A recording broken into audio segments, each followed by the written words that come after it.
What about the daily life? You make a clear distinction between the vast majority, like 3/4 of the membership of Opus Dei, that's really trying to lead a devout, holy life. And I want to talk about what their daily life looks like, because we had heard rumors about what Bob Hansen's life was at home. And it was like, I'm sorry, what? Your kids, you had 6 kids, your kids sleep on boards? I'm sorry, what? And then let's move on and talk about that top 25% and what that looks like with vows of celibacy, et cetera. And then, you use a couple of interesting words in your book. One is trafficking. Trafficking. And on this show on Monday, we had a sex trafficking expert. You're using trafficking in a different way, I think. And then you also, correct me if I'm wrong, use the word cult. Do you? Yeah, I mean, absolutely. I would say I don't use the word lightly, but I would absolutely describe Opus Dei as an abusive cult. This is a group which abuses people's goodwill and the desire to go deeper into their spirituality as a vehicle to basically manipulate, coerce them into doing things that will benefit the organization and not them. So yeah, one of the hallmarks of a cult, though, right, is that leadership figure that's a human, and who would that be? Saint Jose Maria Escobar?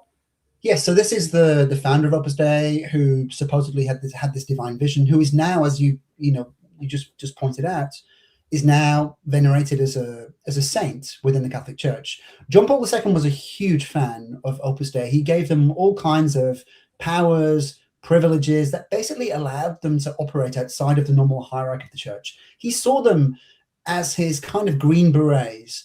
This, when he took over the papacy in late 70s and through the early 80s, the Catholic Church was deeply divided, as it is today, especially in the United States. There were a lot of really outspoken bishops, archbishops, who really were opposed to a lot of the Reagan administration's policies in places like Central America.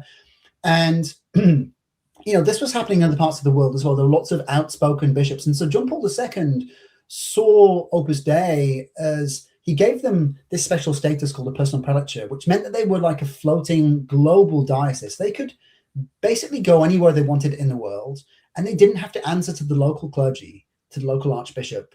They were like the Green Berets. And so he could, if there was a problem in Finland or there was a problem in Arizona or in Bolivia, he could send these guys, knowing they were reliable conservative Catholics, to basically watch the local guys and to kind of do his bidding. And so he became, Opus Dei became a very valuable tool for John Paul II to really, stamp down any kind of dissent and to push his conservative agenda.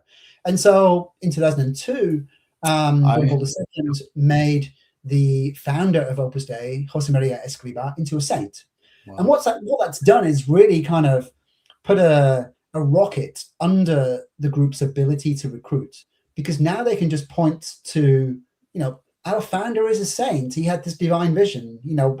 The Catholic Church has given us the rubber, the rubber stamp, the rubber seal of approval, and it's become much easier for them to dupe ordinary Catholics into joining the group, who are really kind of unsuspecting of what the real aims are.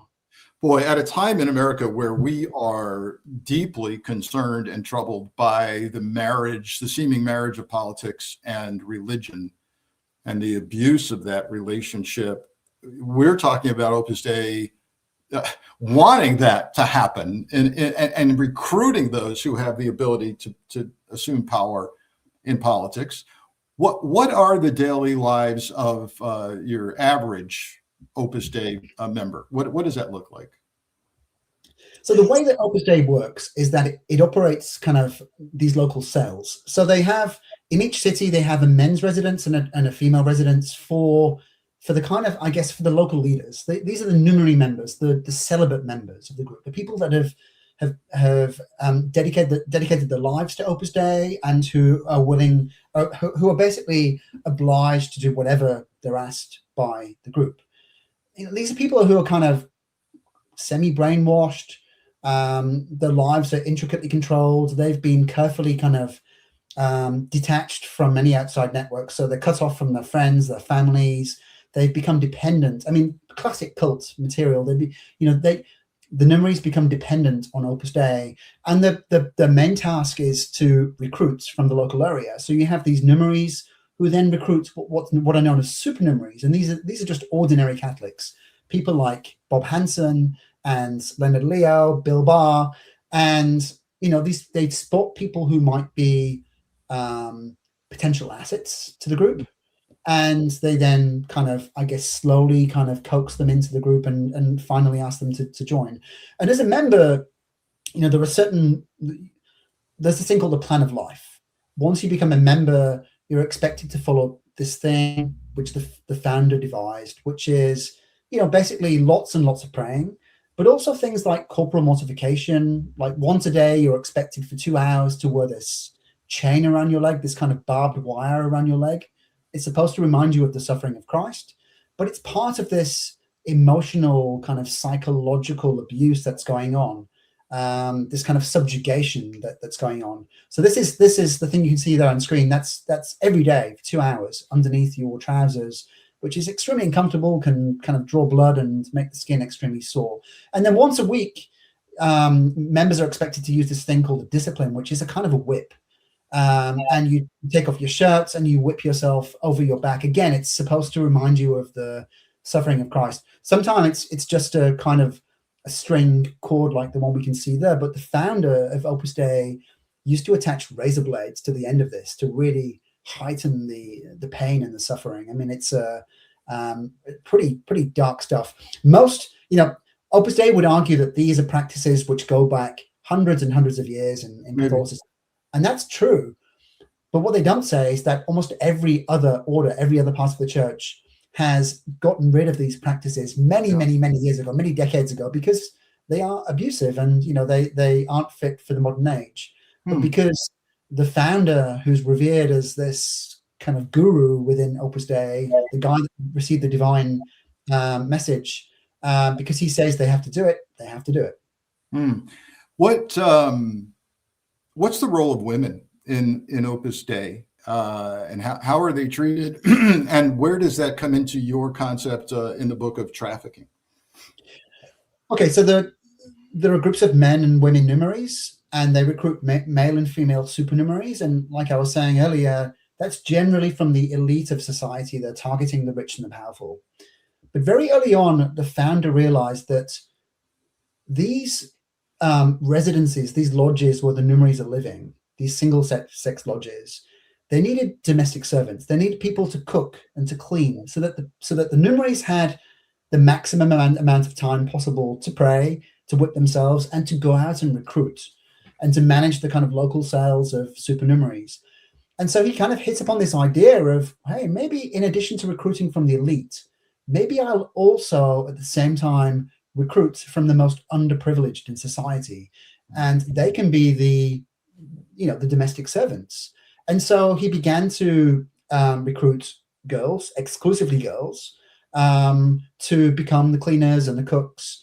And today there are dozens of so-called hospitality schools around the world where Opus Dei basically goes out and knocks on the door of local villages where there are not great opportunities for young girls, and offers them what it says is a better life. It says, come with us to the big city. We'll teach you how to cook, and we'll teach you the ways of hospitality. You can work towards a qualification. This is your path to a better life. The girls are like 12, 13 years old. And, once the parents agree and the girls agree, and, this sounds like a great deal. Opus Dei is offering this for free. And of course, this is a group with the rubber stamp of approval from the Vatican. They must be good, right?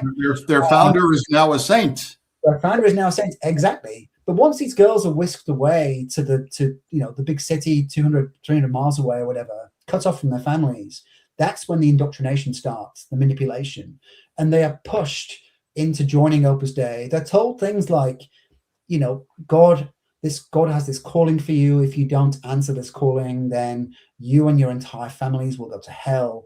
These are young girls, and many of them just buckle under the pressure and they agree to join. And what they're joining into is a life of slavery. And what the organization then does, because it's become difficult, they've tried over the years to recruit girls in, they had one of these schools in Chicago, and they've had various schools around Europe. But I think as countries in Europe and North America have become richer, and as young women have quite rightly aspired to greater things than domestic service, it's become very difficult to recruit in those countries. So now these recruitment efforts are concentrated in Latin America, in Africa, in Southeast Asia, places like the Philippines. And so the girls are being recruited in places where they're not really needed. Where they're needed is in Europe and in North America. And so what happens is then the girls are trafficked to other parts of the world to basically be slaves. And when we were publishing, when we were writing the book, I had a long discussion with my editor and with the lawyers at Simon & Schuster about, can we call this human trafficking? I think that's what it is. And we kind of went out on a limb. We were fairly confident that the evidence met the United Nations definition of trafficking. But a few months after the book came out, public prosecutors in Argentina, who had just conducted a 2-year-long investigation into the group, they arrived at the very same conclusions. I mean, these are seasoned lawyers. And so now there's a criminal case in Argentina where Opus Dei is formally accused of human trafficking and enslavement.